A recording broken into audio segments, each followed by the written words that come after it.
ರಾಜ್ಯದಲ್ಲಿ ಭೀಕರ ಬರಗಾಲದ ಬಗ್ಗೆ ಈಗಾಗಲೇ ಬಿಜೆಪಿ ಒಂದು ಅಧ್ಯಯನದ ವರದಿಯನ್ನು ಕೂಡ ಕೊಟ್ಟಿದ್ದಾರೆ. ನಾನು ಕೂಡ ಹೋಗಿದ್ದೆ, ಅಧ್ಯಕ್ಷರು ಕೂಡ ಒಂದು ಟೀಮ್ ಮಾಡಿಕೊಂಡು ನಾವೆಲ್ಲ ಪ್ರವಾಸ ಮಾಡಿದ್ರಿ. ರೈತರು ಸಂಕಷ್ಟದಲ್ಲಿದ್ದಾರೆ.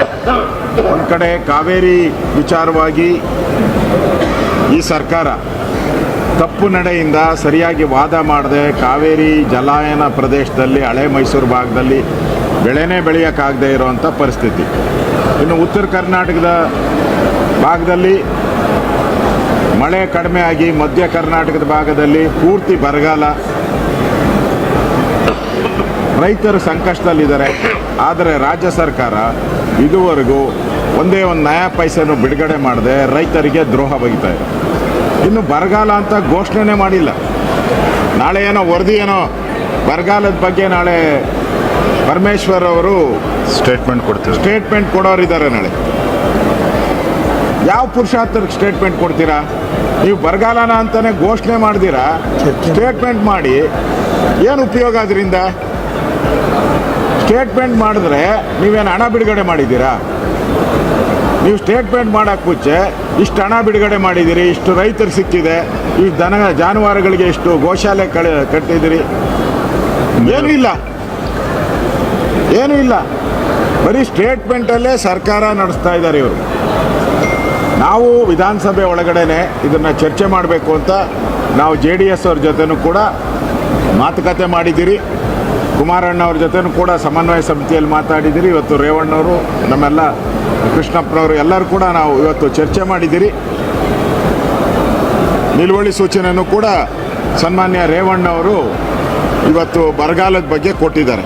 ಆದರೆ ನಮ್ಮೆಲ್ಲರ ದೃಷ್ಟಿ ಇರೋವಂಥದ್ದು ಬರಗಾಲದ ಬಗ್ಗೆ ಚರ್ಚೆ ಆಗಬೇಕು, ಈ ಸರ್ಕಾರಕ್ಕೆ ಚೀಮಾರಿ ಹಾಕಬೇಕು ಅನ್ನೋದಿದೆ.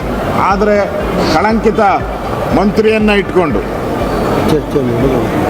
ಈ ಕಳಂಕಿತ ಮಂತ್ರಿಯನ್ನು ಕೈ ಬಿಡದೆ ಇವರೇ ಮಂತ್ರಿಮಂಡಲದಿಂದ ಕೈ ಬಿಟ್ಟು 187 ಕೋಟಿ ಲೂಟಿ ಆಗಿರೋದು ನಿಜ, ತಿಂದಿರೋದು ನಿಜ, ಅದು ಎಲೆಕ್ಷನ್ಗೆ ಹೋಗಿರೋದು ನಿಜ, ಇಷ್ಟು ಪ್ರೂವ್ ಆಗಿದೆ. ಅವ್ರ ಮೇಲೆ 4 ಕೇಸಿದೆ, 3 CBI 1 ED ಕೇಸಿದೆ.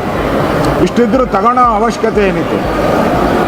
ಆದ್ದರಿಂದ ಆ ಒಂದು ವಿಚಾರವನ್ನು ಪ್ರಮುಖವಾಗಿ ತಗೊಂಡು ಅದಾದಮೇಲೆ ಬರಗಾಲದ ಬಗ್ಗೆ ನಾವು ಚರ್ಚೆಗೆ ಹೋಗಬೇಕು ಅನ್ನೋ ತೀರ್ಮಾನವನ್ನು ಕೂಡ ಇವತ್ತು ನಾವು JDS ಜೊತೆ ಮಾತುಕತೆ ಆಡಿದ್ದೀರಿ. ಅವರು ಕೂಡ ಒಪ್ಕೊಂಡಿದ್ದಾರೆ. ಈ ಒಂದು ಭ್ರಷ್ಟ ಸರ್ಕಾರ, ಕರಪ್ಟ್ ಸರ್ಕಾರ, ಭ್ರಷ್ಟಾಚಾರಿಗಳಿಂದ ತುಂಬಿರೋ ಸರ್ಕಾರ ತೊಲಗೋವರೆಗೂ ನಮ್ಮ ಹೋರಾಟ ಮುಂದುವರಿತದೆ. ಇವತ್ತೂ ಕೂಡ ನಾವು ನಾಗೇಂದ್ರ ಅವರನ್ನು ವಜಾ ಮಾಡೋವರೆಗೂ ಇವತ್ತು ಕೂಡ ಧರಣಿಯನ್ನು ಮಾಡ್ತೀರಿ. ಆದರೆ ಬರಗಾಲದ ವಿಚಾರನೂ ಕೂಡ ಮುಂದಿನ ದಿನಗಳಲ್ಲಿ ಅದನ್ನು ತೆಗೆದುಕೊಂಡು ಸರ್ಕಾರ ಮೊದಲು ಬರಗಾಲ ಅಂತ ಘೋಷಣೆ ಮಾಡಲಿ, ಆಮೇಲೆ ಸ್ಟೇಟ್ಮೆಂಟ್ ಮಾಡಿದ್ರೆ ಅದಕ್ಕೆ ಅರ್ಥ ಬರುತ್ತೆ. ಬರಗಾಲ ಅಂತ ಘೋಷಣೆ ಮಾಡದೆ, ಅನುದಾನ ಬಿಡುಗಡೆ ಮಾಡದೆ, ಬರಗಾಲ ಅಂತ ಘೋಷಣೆ ಮಾಡದೆ ಸ್ಟೇಟ್ಮೆಂಟ್ ಮಾಡಿದ್ರೆ ಅದು ಸರ್ಕಾರಕ್ಕೆ ಚೀಮಾರಿ ಹಾಕ್ದಂಗೆ ಆಗ್ತದೆ. ಅದರಿಂದ ನಾವು ಮತ್ತು JDS ಅವರು ಒಟ್ಟಿಗೆ ತೀರ್ಮಾನ ಮಾಡಿದ್ದೀರಿ.